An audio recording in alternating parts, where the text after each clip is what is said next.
80 people came through, 80 families came through, and we ran out of food. And the 81st person came in and was upset.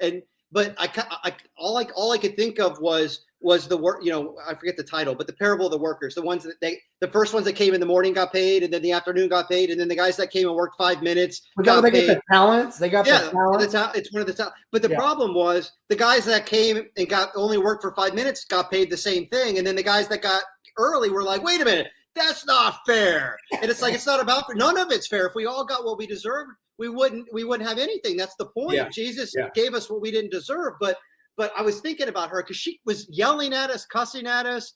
This isn't fair. This isn't right. I took off work to be here and I want my free food. And it's like, you're literally yelling at volunteers that took time out of their work to feed people. And you're yelling at us because we ran out. How are we the bad guy? And you need to maybe check yourself. We didn't say that. I just said, ma'am, I understand how frustrating this could be, and hopefully we could do better. But I apologize. When we're out, we're out. And but the reality was, I was like, man, what?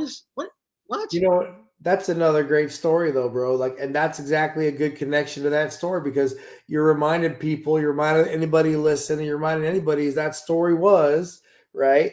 Essentially, you got the fair wage, not just for the amount of time you spent, but for what you came willing to do or not do. Right. Right. And then you got the people who started worrying about what they didn't get.